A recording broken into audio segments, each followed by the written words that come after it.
Analysis. जैसा कि पिछले अध्याय में हमने यूरिन एनालिसिस पढ़ा था, स्पुटम एनालिसिस पढ़ा था, अब सीमेन एनालिसिस है।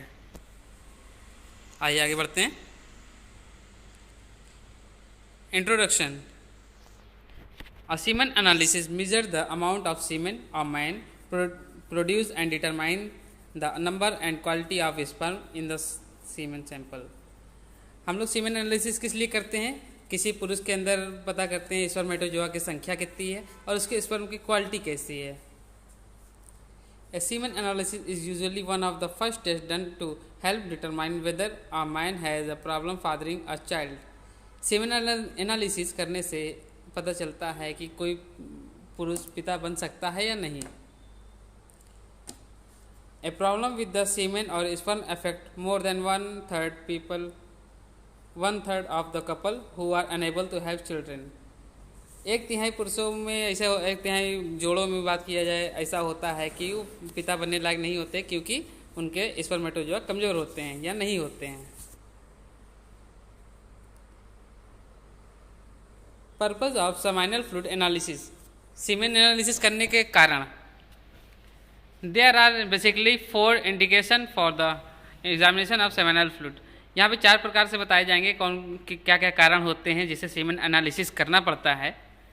पहला है इन्वेस्टिगेशन ऑफ फर्टिलिटी, बांझपन का इलाज, बांझपन की जांच करना। Male infertility is primarily responsible in 30 to 50% of infertile marriages. पुरुष बांझपन का मुख्य कारण 30 से 50% मुख्य कारण यही है सीमेन एनालिसिस, जिससे पता चल जाता है। To determine the effectiveness of vasectomy, जांच करना कि वेसेक्टमी सक्सेस हुई है कि नहीं। वेसेक्टमी बात किया जाता है, वेसेक्टमी का मतलब होता है पुरुष नसबंदी। पुरुष नसबंदी किसी ने कराई है, उसको जांच कराना होता है सीमेन एनालिसिस का, और उसमें सीमेन अगर वापस आ रहा है स्पर्मेटोजोआ तो मतलब वेसेक्टमी सक्सेस नहीं है। अगर नहीं स्पर्मेटोजोआ निकल रहा है तो वेसेक्टमी सक्सेस है। To determine the suitability of semen for artificial insemination, आपको इसमें ये देखना होता है कि कोई आदमी जैसे डोनर बनना चाहे, सीमेन डोनर, जैसे अभी देखा होगा ब्लड डोनर, किडनी डोनर, इधर सीमेन डोनर भी होते हैं, आर्टिफिशियल डोनर कहलाते हैं ये।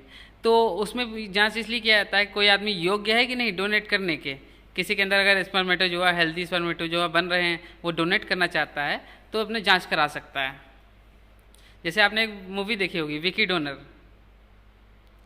चौथा केस है medico legal. Test to detect semen are frequently requested in all age rape or in association with the other sexual crime of violence। इसमें हम लोग बात करते हैं चौथे में, जैसे किसी का रेप की पुष्टि करने में काम आता है और यह सेक्सुअल क्राइम को जैसे घटना घटती तो उसकी वजह से सीमेन एनालिसिस किया जाता है।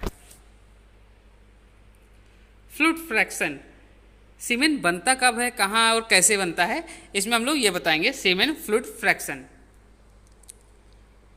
पहला नंबर है bulbo urethral and urethral gland. हमारे बॉडी में एक पार्ट होता है bulbo urethral and urethral gland, जो कि 2 से 5% होता है, बनाता है सीमेन का एक part. Are very small mucus secreting gland add alkaline mucus to neutralise prostatic acid as vaginal acidity. Bulbo urethral या यूरेथ्रल ग्लैंड क्या करता है, पूरे सीमेन का 2 से 5% भाग बनाता है। मान लीजिए आपका सीमेन 2 ml बन रहा है, तो 2 ml मतलब 2000 माइक्रोलीटर। 2000 माइक्रोलीटर का 2% कितना हुआ, लगभग 200 माइक्रोलीटर। तो 200 माइक्रोलीटर ये बना रहा है, 20 माइक्रोलीटर मतलब हुआ 20 माइक्रोलीटर बल्बो यूरेथ्रल बनाता है। क्या बनाता है और क्यों बनाता है? एल्कलाइन म्यूकस बनाता है। एल्कलाइन क्यों? क्योंकि आपका शरीर में जो प्रोस्टेट होता है उससे एक एसिड निकलता है, प्रोस्टेटिक एसिड, और वजाइना जो होती है महिला की उसमें भी एसिड निकलता है, वजाइनल एसिडिटी, तो उसको न्यूट्रलाइज कर देता है, उसका उदासीनीकरण करने के लिए होता है। इसलिए बल्बो यूरेथ्रल सेक्रेट करता है ये ग्लैंड एल्कलाइन म्यूकस। दूसरा है प्रोस्टेट। एक हमारे शरीर में ग्लैंड होती है प्रोस्टेट, ये क्या करती है, produce about 13 to 33% of the fluid volume of semen. ये क्या करती है, पूरे सीमेन का 13 से 33% भाग बनाती है। मान लीजिए किसी इंडिविजुअल का 2 ml सीमेन निकल रहा है, उसका 30% कितना हुआ, 2 ml का मतलब हुआ 2000 माइक्रोलीटर। 2000 माइक्रोलीटर का 30% मतलब 600 माइक्रोलीटर, मतलब पूरे सीमेन का लगभग 600 माइक्रोलीटर प्रोस्टेट बनाता है। Prostate gland secretion is a milky alkaline fluid that play a role in activating sperm। Prostate gland क्या करता है, एक क्षारी दूधिया कलर का फ्लूइड सेक्रेट करता है, जिससे स्पर्मेटोजोआ हमारे एक्टिव हो जाते हैं, चलने फिरने लायक हो जाते हैं। The secretion contains acid phosphatase and proteolytic enzyme. इस सेक्रेशन में एसिड फास्फेटेज होता है और प्रोइसोलिटिक एंजाइम होता है that act on the fluid from the seminal vesicle resulting in the coagulation and liquefaction of the semen. Proteolytic enzyme और acid phosphatase की वजह से क्या होता है कि हमारा सीमेन का कोगुलेशन होता है और लिक्विफिकेशन होता है। कोगुलेशन मतलब क्लॉट होना, थक्का बनना, लिक्विफिकेशन मतलब लिक्विफाइड हो जाना, तरल हो जाना।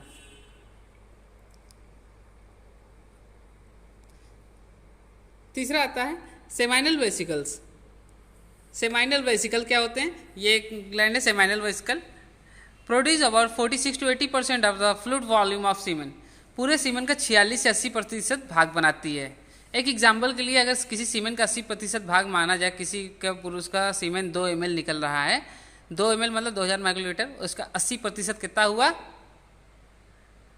1800 माइक्रोलीटर। तो इतने रेशियो में बनाता है। किस लिए बनाता है और क्या करता है, आगे आइए पढ़ते हैं आगे। Viscous yellowish secretion is rich in fructose, vitamin C, prostaglandin and other substance. जो 46 से 80% फ्लूइड होता है वो उसमें मिला होता है विटामिन सी, प्रोस्टाग्लैंडिन और fructose and other substance which nourish and activate the sperm passing through the track, जिसकी वजह से हमारे स्पर्मेटोजोआ को पोषण मिलता है और वो ट्रैक से आसानी से पास हो सकते हैं, एक्टिवेट हो जाते हैं। This component has high flavin content which is largely responsible for the fluorescent of the semen. ये क्या होता है कि बहुत ज़्यादा हाई फ्लेविन होता है, जिसकी वजह से चिकनाई ज़्यादा होती है और स्पर्मेटोजोआ आराम से तैर सकते हैं, फ्लोरेसेंटली निकल सकते हैं। चौथा आता है testis and epididymis. Testis and epididymis क्या होते हैं, टेस्टिस आप सभी जानते हैं, वृषण या अंडकोश, उसके ऊपर की एक लेयर होती है, उसको एपिडिडाइमस बोलते हैं। 5% टोटल सीमेन का 5% भाग बनाता है ये। Spermatozoa are produced in the testis under the influence of the testosterone. Spermatozoa का निर्माण टेस्टिस में होता है टेस्टोस्टेरोन की वजह से। And then the epididymis. Epididymis क्या है, जैसे कि स्पर्मेटोजोआ टेस्टिस में बना, लेकिन उसको स्टोरेज या गोडाउन कहा जाए। गोडाउन कहाँ है, एपिडिडाइमस है, जहाँ पे इमेच्योर स्पर्म रहते हैं। Epididymis is the first part of the duct system, provide a temporary storage site for the immature sperm that inter in the testis from the testis. इसमें क्या होता है कि टेस्टिस में जो स्पर्मेटोजोआ टेस्टिस में बने हैं, स्पर्मेटोजोआ में जाके स्पर्मेटोजोआ टेस्टिस से एपिडिडाइमस में जाके स्टोर हो जाते हैं। This fraction still in the inactive form until ejaculation due to the high content of the carnitine, glycerolic, phosphoryl and diminished oxygen supply।